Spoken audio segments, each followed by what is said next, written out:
Hi, this is Amber Smith with the Career Services Department. Today we're going to talk about how to create your resume. Before we really get into the presentation and talking about the different elements to a resume, I wanted to point out a YouTube video that I'd like you all to watch. And I've got the link here on this slide. And it is just about a 10-minute video on why the best hire might not have the perfect resume.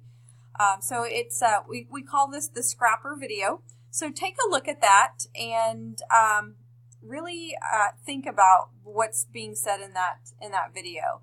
So let's go ahead and move on to your resume layout. So there's actually 7 elements of a resume. There's the header, there's your objective, or sometimes even called the profile. There's your skill summary, your education, your experience, honors, and then finally your volunteer service. Now, the header. So it includes your name, your address, your phone number, and a professional email address. So your name, it should just be your real name, your first and your last name.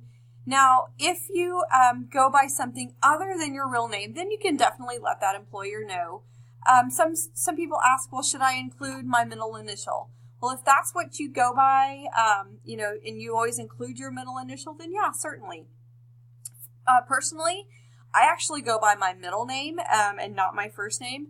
I go ahead and put my middle name on that resume. Your address should be spelled out, so no abbreviations on like north, south, east, or west. So your directions and your street names along with the state should all be spelled out. So you can kind of see that we've got an example down there.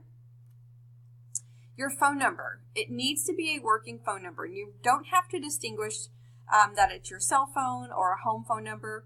The most important thing is that it's a working phone number. And you must have your voicemail set up. And you must check that voicemail.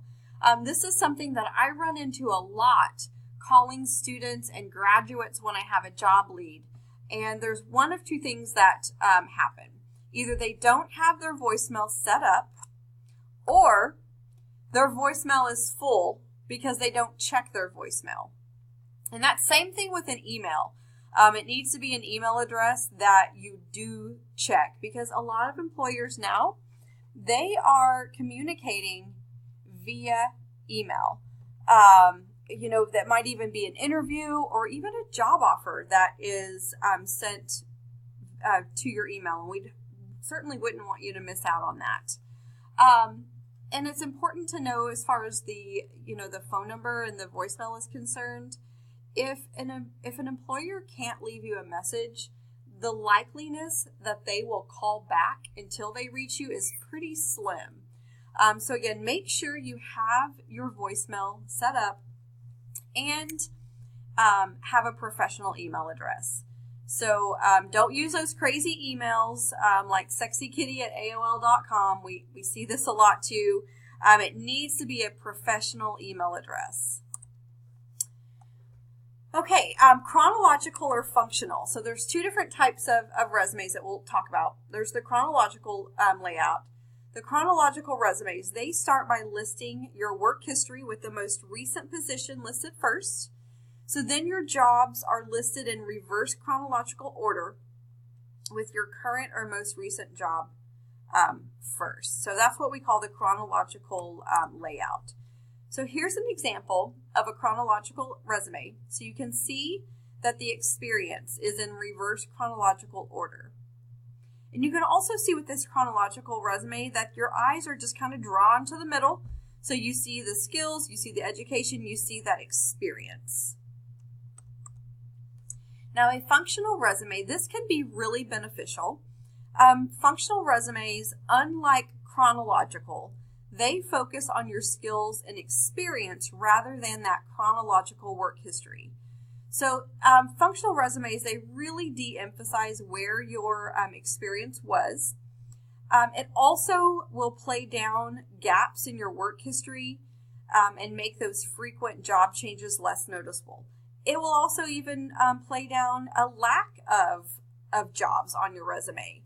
So functional resumes can definitely be of benefit to certain individuals. And that's something that we can discuss one-on-one if you would like to, if you would be better suited for a functional or a chronological resume. But for the purpose of creating your resume for this assignment, you're actually going to create a chronological resume. But so here's an example of a functional resume. So you can see again, your eyes are naturally drawn to the center. So it's highlighting those qualifications and those skills rather than that work history. And so you can see that work history down at the bottom, so your eyes just aren't drawn there initially. Okay, objective or profile. So the objective, this is just going to be kind of a statement as to what you're looking for. So we've got a few different examples of objectives. So here's one: to obtain an externship opportunity of 180 hours utilizing my recently acquired education while benefiting your healthcare organization with dedication to employer and customer or patient satisfaction and care. So you can see it's very straightforward. It states what you want to gain. So they want to gain an externship opportunity with 180 hours. Whereas a profile, it's very more in-depth, and it's more explaining or talking about that individual and their skills.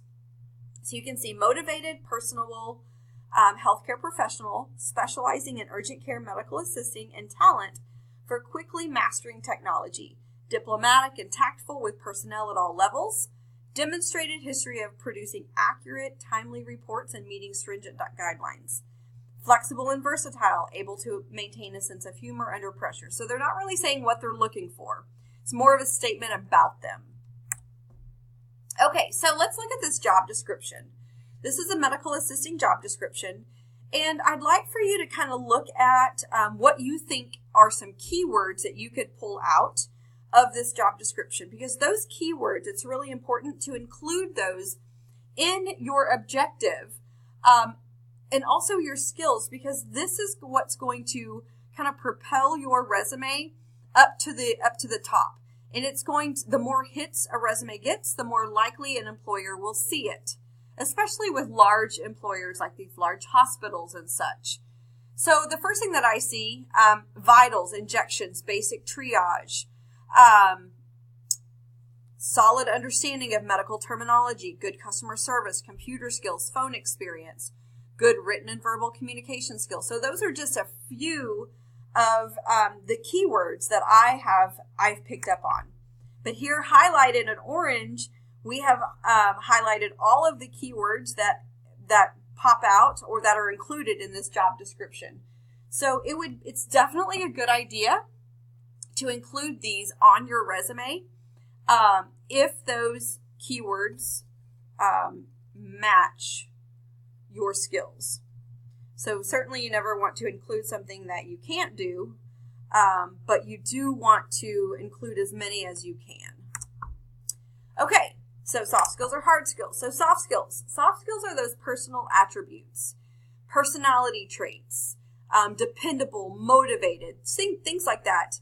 So those inherent social cues and communication abilities that are needed to be successful on a job.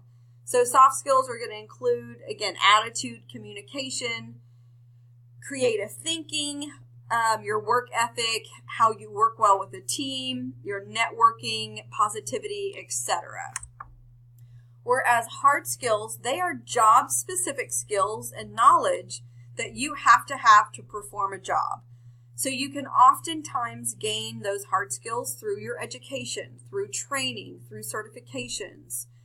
So these are typically quantifiable skills that can be defined, and they can also be evaluated. So like a CPR certification, a dental assisting permit, things like that. Those are going to be your hard skills.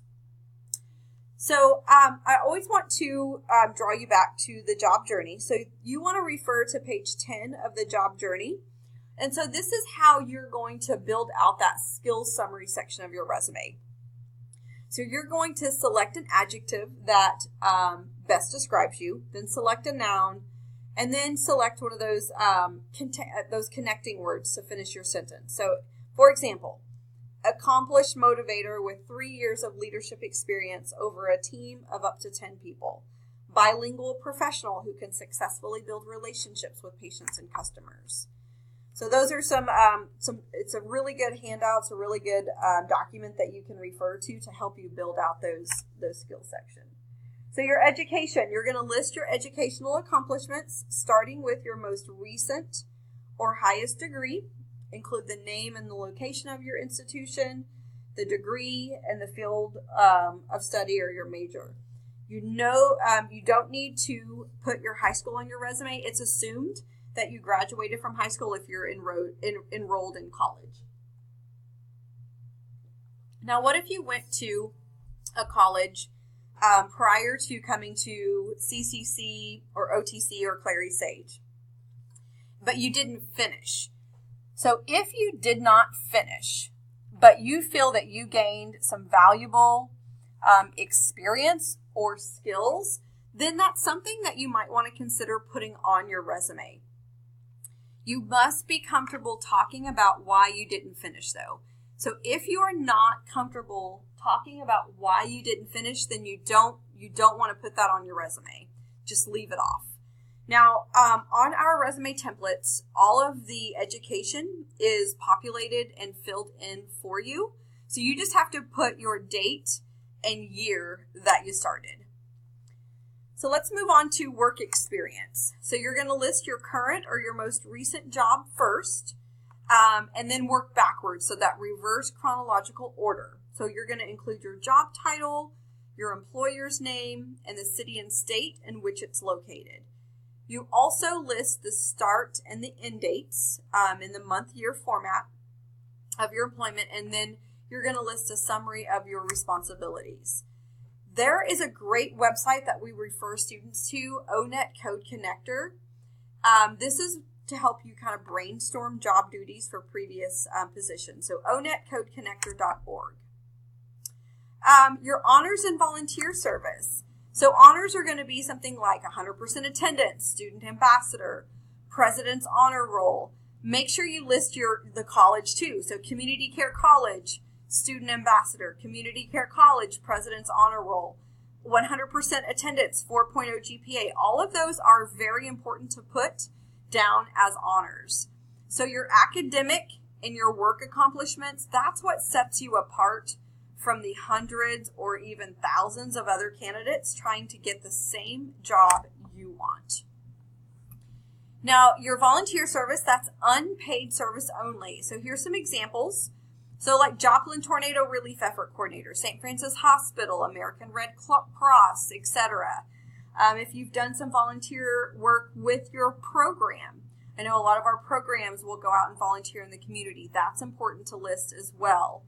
So that volunteer service, that tells that employer a lot about your character, and it's also a great networking opportunity. So if you haven't started volunteering, I would really encourage all of you to start that.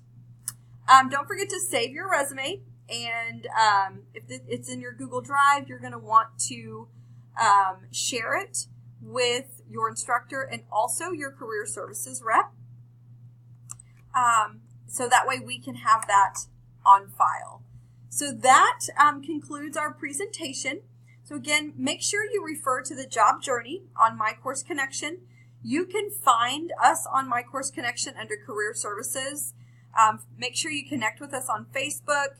Send us an email. If you need some one-on-one help with your resume, we are happy to assist you. You can just email us, call us, stop by, reach out to us, and we'd be happy to set up a time that we can meet one-on-one.